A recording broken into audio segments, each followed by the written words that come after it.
Queridos, hoje nós vamos olhar uma das histórias mais conhecidas de toda a Bíblia, a história de José do Egito. Mas não se preocupe, eu tenho certeza que a palavra de Deus é uma fonte inesgotável de sabedoria. E nós vamos falar sobre perdão na família e vai ser uma grande bênção. Então, vem com a gente. Porque nós vamos falar sobre perdão na família. Nós vamos conversar sobre perdão na família de José. Sabe o José do Egito? Então eu quero pedir que você abra sua Bíblia, seu dispositivo, seu celular, lá em Gênesis 45 comigo. Final da história. Gênesis 45, versículos 1 a 5, nós vamos ler. E diz assim: a essa altura, José já não podia conter-se diante de todos os que ali estavam, e gritou: façam sair a todos. Assim, ninguém mais estava presente quando José se revelou aos seus irmãos. Ele se pôs a chorar tão alto que os egípcios ouviram, e a notícia chegou ao palácio do faraó. Então disse José aos seus irmãos: eu sou José. Meu pai está vivo? Ainda está vivo? Mas os seus irmãos ficaram tão pasmados diante dele que não conseguiram responder-lhe. Cheguem mais perto, disse José aos seus irmãos. Quando eles se aproximaram, disse-lhes: eu sou José, seu irmão, aqueles que vocês venderam ao Egito. Agora não se aflijam, nem se recriminem por terem me vendido para cá, pois foi para salvar vidas que Deus me enviou adiante de vocês. A história de José do Egito é provavelmente a campeã das EBDs, certo? Das colônias de férias, dos acampamentos, dos culto kids, até da sessão da tarde, certo? Vocês já conhecem a história. Talvez você a essa altura já esteja pensando: José do Egito? Mais uma vez? Não vale a pena só colocar o filme, eu assisto pela 1000ª vez e aí está tudo certo? Queridos, a palavra de Deus, ela é uma fonte inesgotável de sabedoria. E as narrativas do Antigo Testamento, elas têm lições tão preciosas que nós precisamos regularmente, nós precisamos recordar constantemente para poder vivê-las regularmente. É isso que a gente vai fazer. Essa história de José está lá em Gênesis, do capítulo 37 até o capítulo 50. Fica tranquilo, não se preocupe, nós não vamos ler tudo. Mas caso você faltou a colônia de férias, a EBD, o culto kids, e não lembra da história, eu vou resumi-la para você, tá bom? José era o 10º filho de quem mesmo? De Jacó. E ele era o primeiro filho da esposa amada de Jacó, Raquel. E não é segredo nenhum que José era o filho preferido, certo? Era o filho predileto. Tão preferido que Jacó manda fazer uma túnica especial, colorida para ele. Essa túnica mais parecia com as roupas que a realeza usava do que com as roupas de gente normal, você e eu. Isso causava uma inveja tremenda, causava intrigas dentro da família de José.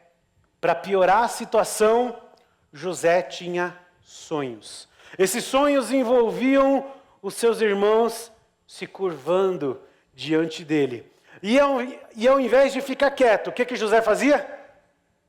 Ia lá falar para os irmãos: deixa eu contar o sonho aqui, ó, vocês vão ser...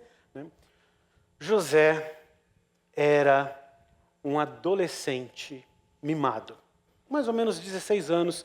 Ele era o carinha que tinha o videogame de última geração, usava só tênis Vans, camisa da reserva comprada no Pátio Batel, e sempre ganhava o maior bife. Enquanto os outros, se tivessem tempo, podiam jogar o Atari velho que o pai tinha jogado lá. usava roupa só do brechó e tinham que esquentar o almoço para comer na janta depois de um dia de trabalho. José era tão insuportável que os irmãos resolvem dar um jeito nele.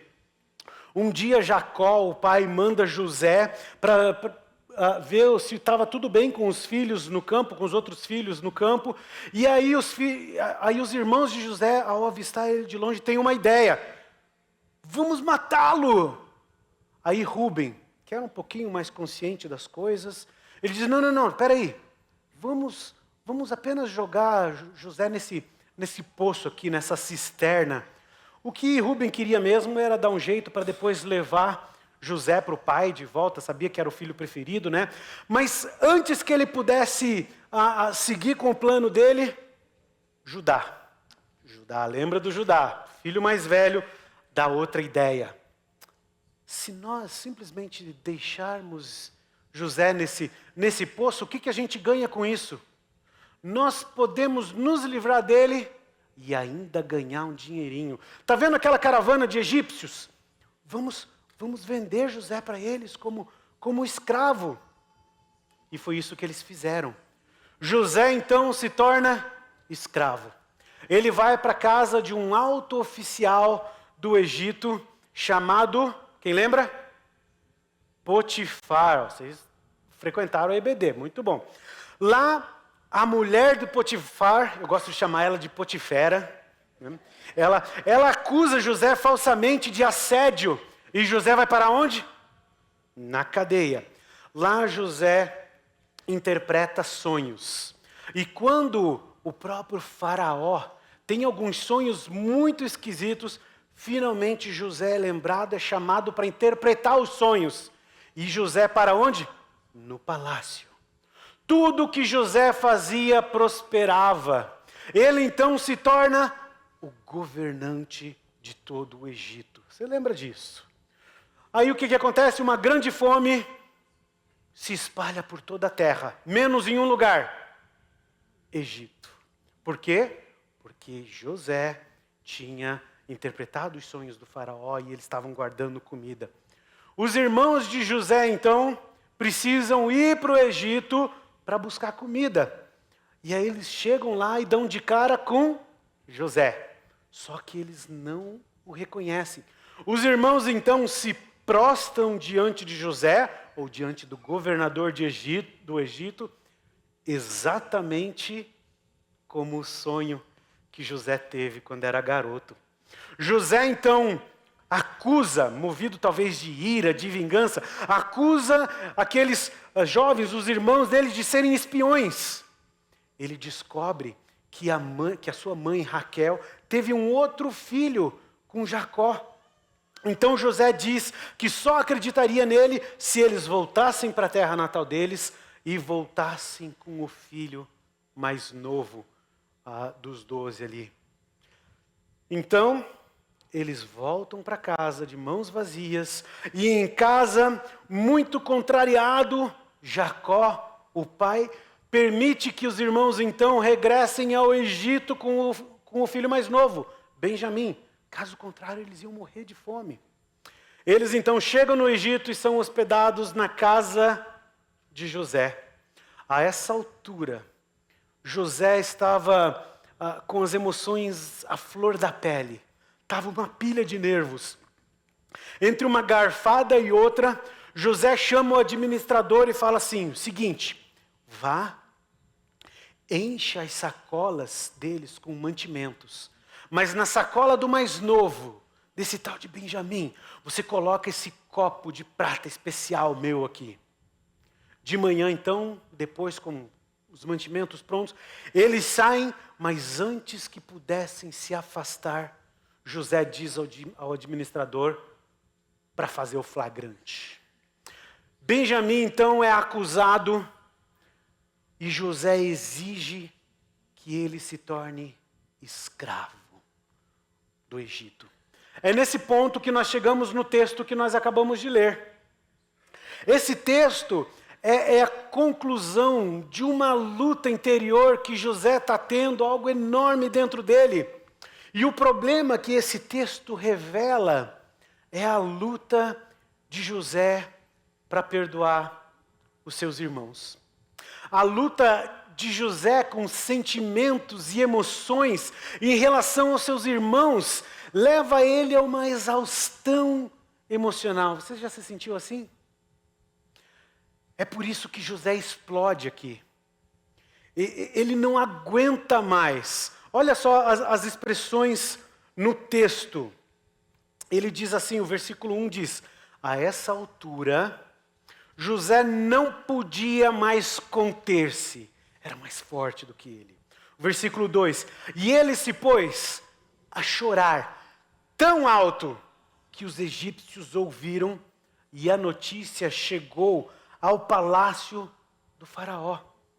José tinha acabado de dar o seu golpe final, na sua grande vingança. Talvez ele tivesse pensado: eu vou fazer esses moleques passarem por um pouco do que eu passei. Eu me tornei escravo. Eles precisam entender o nível de maldade que eles fizeram comigo. Só Deus sabe o que eu passei naquele poço. Só Deus sabe o quão difícil foi fugir daquela mulher, o quão difícil foi ser assediado, fugir e parar na cadeia. Tudo culpa deles. Só Deus sabe como foi terrível aquela prisão. Como foi ruim esperar ansioso para que aquele copeiro se lembrasse de mim. Isso nunca aconteceu. Só Deus sabe como eu esperei, como eu permaneci fiel a Ele. Só Deus sabe. Queridos, a luta de José é a mesma que alguns de nós temos. Só Deus sabe o que eu tenho passado. Eu não sei se você já foi traído pelos seus irmãos ou por alguém que você ama. Eu não sei quais são as suas dores, as suas dificuldades em relação ao perdão. O fato é que perdoar muitas vezes parece impossível. Parece impossível perdoar um cônjuge que te traiu. Parece impossível perdoar um empregado que roubou a sua empresa. Perdoar o colega que te apunhalou pelas costas. Parece impossível perdoar aquele irmão que mentiu ao seu respeito, ao meu respeito, que espalhou uma mentira sobre o meu filho, que discordou de mim, que me humilhou na frente de todo mundo. Às vezes, parece impossível até mesmo perdoar a nós mesmos por algo que tenhamos feito de errado. Perdão muitas vezes parece impossível mesmo. Coloque-se por um minuto no lugar de José. Você perdoaria esses irmãos? Para José, era simplesmente impossível perdoar os irmãos. Mas você sabe qual que é a boa nova desse texto que nós lemos? Perdoar é impossível, a não ser que você se renda ao propósito divino. A não ser que você se renda ao fato que Deus é soberano. Foi o que José fez. A boa notícia desse texto é que José se rende ao propósito divino e perdoa os seus irmãos. Algo que parecia impossível. José chega a um ponto em que nós não precisamos chegar. Você não precisa passar por tudo que José passou, por essa montanha russa de emoções, para simplesmente falar: Senhor, eu me rendo. José, depois de muito lutar com os sentimentos, ele finalmente se rende. Esse entendimento de José vem a observar os seus irmãos, em especial um deles. Você lembra de quem foi a ideia de vender José para os egípcios? Qual dos irmãos? Judá, o irmão mais velho, né? Isso está lá no capítulo 37 de Gênesis. Mas você lembra de quem foi a ideia de ficar no lugar de Benjamim como escravo? Isso está lá no capítulo 44. Judá. Espera aí, a gente está falando do mesmo Judá? Que deu a ideia e que agora diz, eu fico no lugar dele?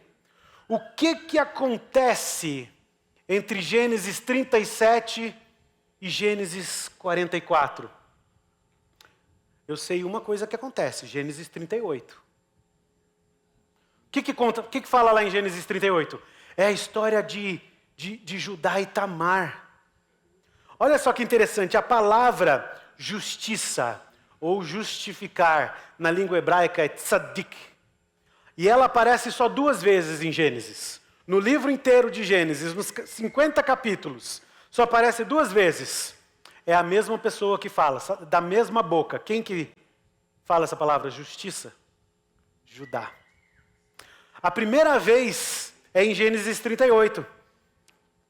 Essa história de Judá e Tamar, ela começa depois da Gênesis 37, começa com a história de José, e Gênesis 38 parece que tem um parênteses.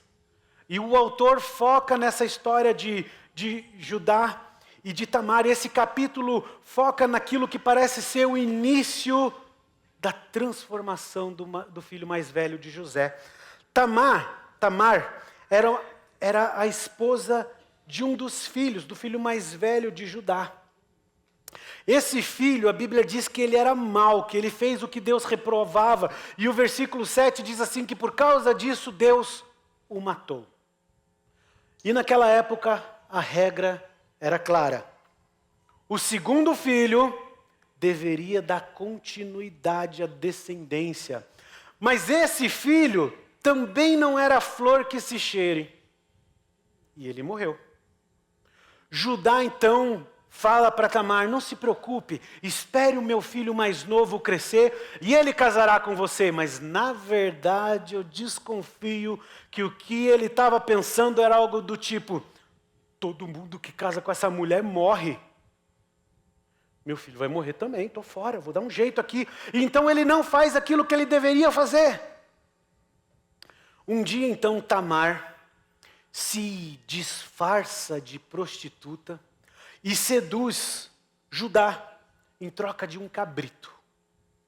Ele deixa com aquela prostituta desconhecida um selo, um cordão e um cajado como penhor, porque ele não estava com o cabrito ali na hora. Ele falou, eu deixo isso com você, eu volto e te dou o cabrito.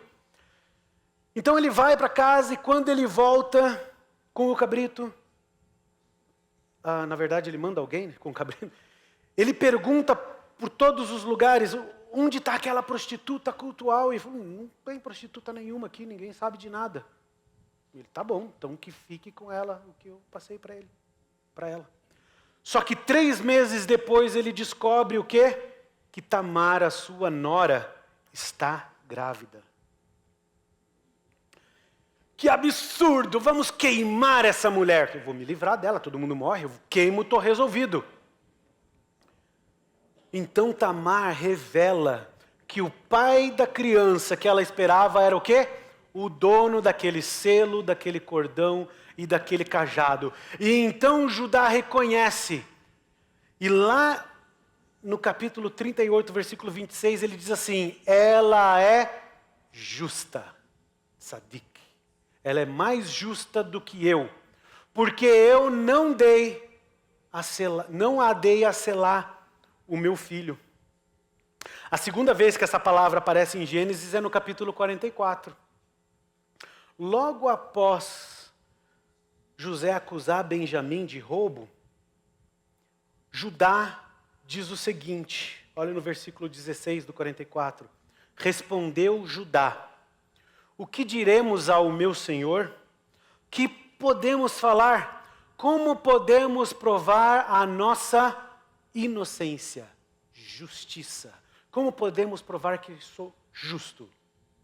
Deus trouxe à luz a culpa dos teus servos, mas está confuso. Eles não eram culpados. Eles eram culpados pelo copo? Agora somos escravos do meu Senhor, como também aquele que foi encontrado com a taça. A palavra inocência ali é o tzadik.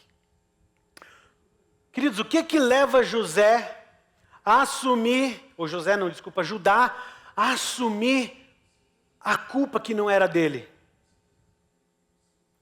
Ele entendeu que ele não era inocente. E que o castigo que eles receberiam não era mais nada do que justo. Alguns comentaristas, eles afirmam que Judá finalmente estava agora clamando para si e para os seus irmãos a culpa pelo crime que eles haviam cometido contra José. Aqui, não o copo, mas o poço, a venda. Então, embora eles não fossem culpados pelo crime de Benjamim, eles não eram inocentes. E eles sabiam que mereciam punição. Esse aqui então é o clímax da história. É o clímax emocional, o pico emocional da história de José. José diz então que ficaria com Benjamim como escravo, só Benjamim. Porém ele percebe que Deus havia feito algo com seus irmãos.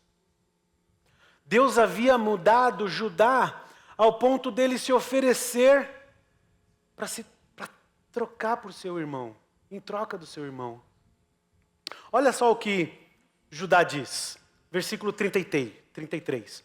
Por isso agora eu te peço, por favor, deixe o seu servo ficar como escravo do meu senhor no lugar do jovem e permite que ele volte com os seus irmãos. Então, finalmente, José se rende ao propósito divino e perdoa os seus irmãos. Em um momento, é como se tudo fizesse sentido. Ele diz no versículo 5, agora não se aflijam, nem se recriminem por terem me vendido para cá. Não esquenta com o que vocês fizeram.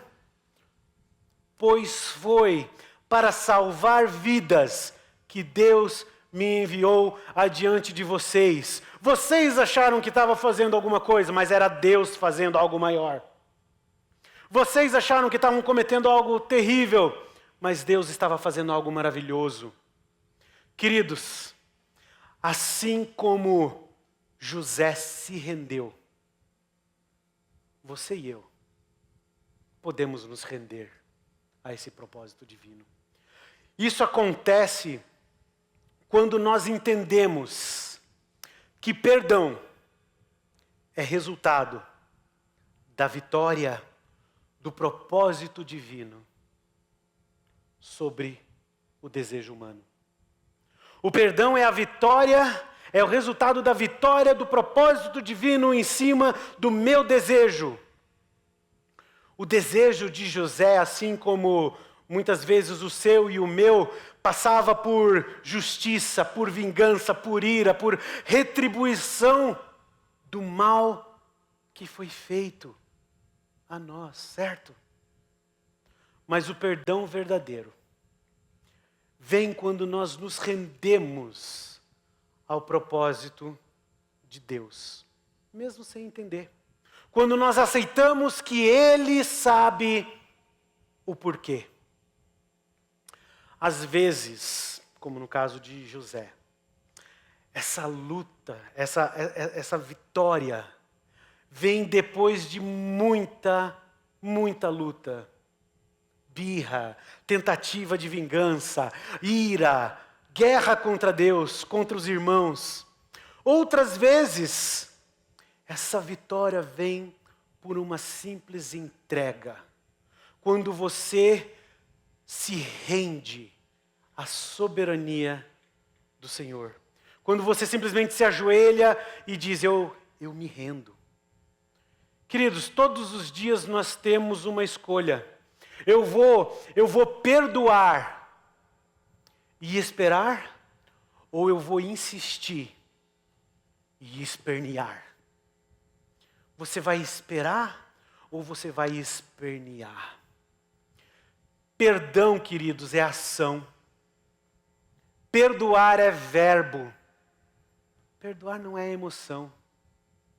Perdão é algo sobrenatural. Por isso, eu não acredito que nós podemos simplesmente liberar perdão. Existe um processo. Aliás, a palavra perdoar, eu não sei se você sabe o que significa, mas a palavra perdoar significa deixar ir. Ou seja, liberar. Então você não tem como liberar, liberação. Certo? Eu não sou contra o uso da expressão, eu uso. Eu sou contra a não entender o que isso significa. Você tem que entender que você só libera o que você tem dentro de você. Se você tem ira, você libera amor? Você libera ira. Se você tem tristeza, você libera alegria? Você libera tristeza. Perdão. Perdão está numa outra categoria. Perdão está na mesma categoria de amor, na mesma categoria de amar. É assim como amar uns aos outros, nós devemos o quê? Perdoar uns aos outros. É só olhar lá para Colossenses 3, no versículo 13 e 14. Olha só o que o apóstolo diz. Suportem-se uns aos outros e perdoem as queixas que tiverem uns contra os outros. Ele não está falando assim, tem uma sugestão para vocês. Seria fantástico se vocês perdoassem as queixas. Ele não está falando isso.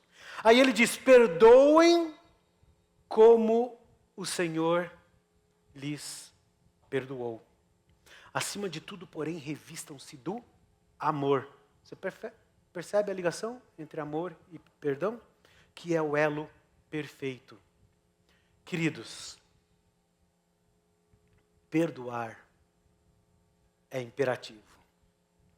Perdoar é um mandamento. Perdoar é uma ordem. Deus não ordena ninguém a sentir algo. Fulano, tenha afeição por ele.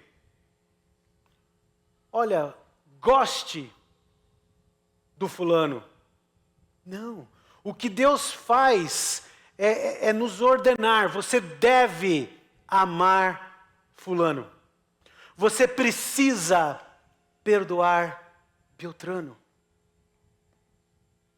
Quando nos rendemos ao propósito divino, nossos desejos pessoais são transformados e nós somos capacitados por Deus a perdoar e a abençoar até quem nos fez mal. Vou repetir isso.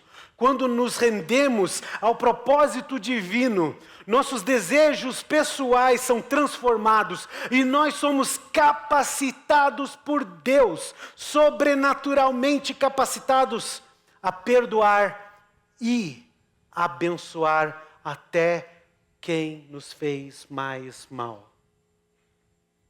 Queridos,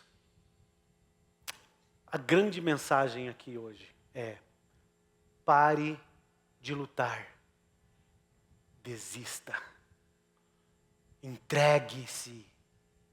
O perdão só é possível quando nós nos rendemos ao propósito divino, mesmo sem entender. Quando você para de lutar, a cicatriz para de doer. Quando você para de lutar, a ferida cicatriza mais rápido. Você tem alguma cicatriz? Daquelas boas? Cirurgia no cotovelo, no joelho. Tem uma dessas? Na mão? Eu tenho várias. Eu queria ser dublê quando eu era pequeno, então eu fazia testes malucos. Mas tem uma cicatriz, se dá para falar isso, que eu guardo com carinho. É a cicatriz que eu tenho aqui no joelho. Eu fiz cirurgia. Eu tenho essa cicatriz, ela me faz lembrar de uma situação muito ruim. Um acidente futebolístico que eu tive muitos anos atrás e jogando bola com um dos meus melhores amigos na época. A gente se trombou, ele caiu em cima de mim, bateu no meu joelho veio parar aqui atrás, foi lindo de ver. O resultado foi, além da dor extrema, uma cirurgia. Eu consigo lembrar daquele dia. Sabe mais, eu consigo lembrar da dor que eu senti. Eu consigo lembrar dos dias que eu tive que passar no hospital, eu consigo lembrar das sessões intermináveis de fisioterapia. Mas sabe de uma coisa? Eu olho para aquela cicatriz e ela não dói mais. Simplesmente não dói. Hoje, até quando eu olho para essa cicatriz, eu dou risada, porque eu lembro que o meu grande amigo e eu, quando isso aconteceu, jogávamos no mesmo time. Então senti o nível de futebol ali, né? Mas queridos, o fato é que quando nós nos rendemos, o processo acelera, a cura vem mais rápido. Quando nos rendemos, nós somos sobrenaturalmente capacitados a fazer algo que parece impossível: perdoar. Mas tem mais uma coisa importante nesse texto. Ao perdoar os seus irmãos, a história de José mostra algo muito além dessa própria história, dessa narrativa. Veja bem, aquele que foi lançado em um buraco, em um poço, uma cisterna para morrer, aquele que foi vendido como escravo, injustiçado por causa do pecado de outras pessoas. Isso lembra alguém?